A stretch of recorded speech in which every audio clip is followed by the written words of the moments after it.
Let me talk to you a little bit about Antifa. Antifa has finally been put on the terror list as a terrorist organization. I want to get into this, what it takes to be a terrorist organization, but terrorism is a word that just chills you to the bone, or it should.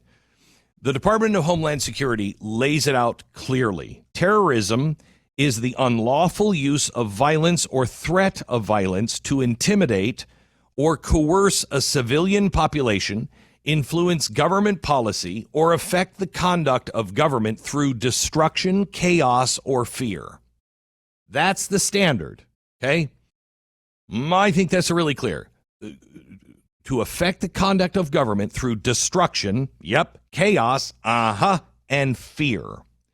Now ask yourself, this is not going to be hard. I'm not going to give you a lot of time to answer this question. Does Antifa fit that description?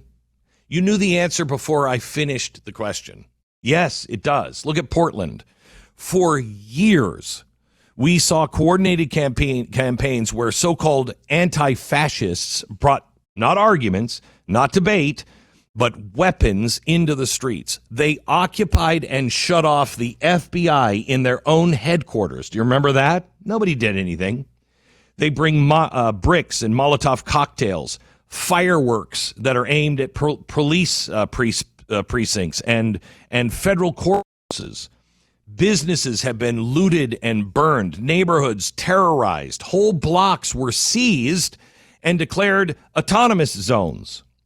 Places where the law had absolutely no authority. Now, is that a peaceful protest? No, that is the textbook definition of using intimidation and violence to advance an ideology and intimidating the government to do what they want it to do. Now, DHS says that terrorism does not require an international connection. Homegrown extremists fall under it as well. But the criteria is really important. Ideologically motivated violence. Now, Antifa's stated mission is to dismantle systems of oppression, but the tools they use are firebombs and street beatings. Targeting systems, civilians, officials, or institution. Well, they've assaulted journalists, shopkeepers, police officers, and city employees. In Portland, they surround the federal courthouses night after night with the explicit goal of driving the government authority out and burning the place down. The intent to intimidate or coerce. Ask any small business owner who had to hang a "We support BLM" sign just to avoid their windows being smashed if they felt coerced. That is textbook definition of terror. Now, compare that to the groups already on the domestic terror radar. White supremacist gangs, eco-terrorists, foreign-inspired extremists.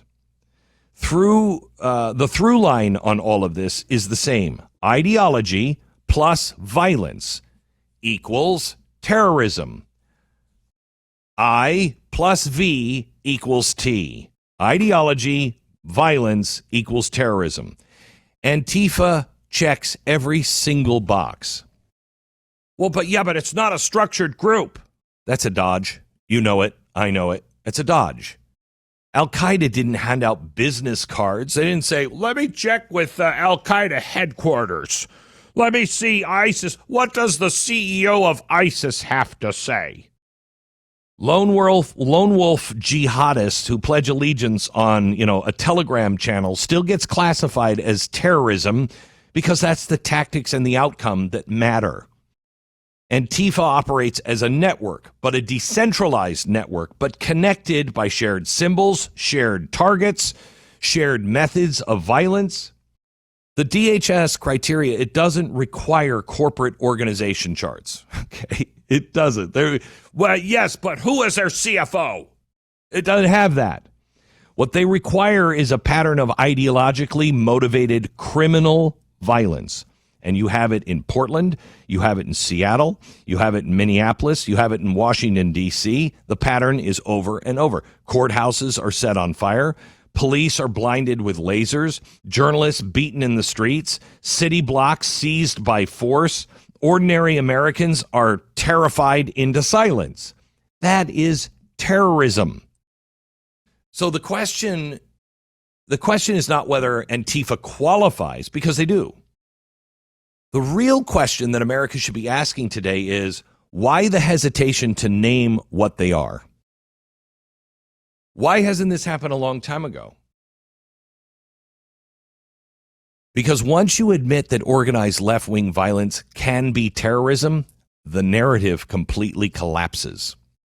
It's not just angry kids in masks. It's a coordinated movement that meets the DHS definition of domestic terrorism. It's no longer kids that we just need to understand. It's college kids that stop believing. No, it's none of that. Now it's coordinated terrorism. And if we can call January 6th terrorism, and DHS did, then intellectual honesty demands and requires that Antifa, through the same lens, is viewed the same way. Violence is violence. Coercion is coercion. Fear is fear. And the people of Portland and Seattle and countless other cities have lived through nights of terror at the hands of Antifa.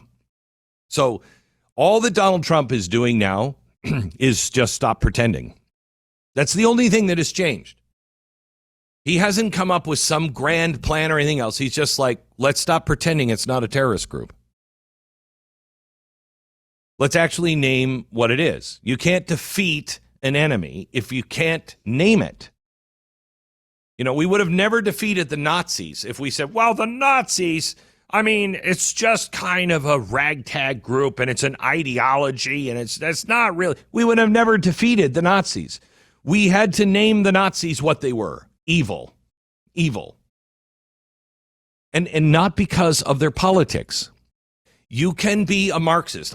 Stu, what was the name of the communist we used to work with in Philadelphia? What was his name? Clinton. Clinton, that's right. And I loved the guy. Yeah, I just loved him.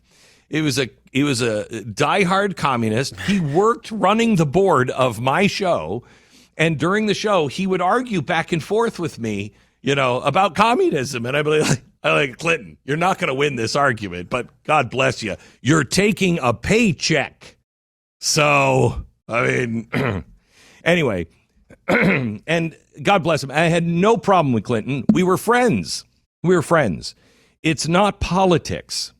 It's about what you do with the politics. If you now take those politics and you decide you can kill people because you disagree with them, that's a problem. You can just take the streets and you can burn down buildings and you can put stores out of business. You can firebomb streets. That's when your ideology becomes terrorism, because you've coupled your ideology with violence. I plus V equals T. That's DHS. That's the law.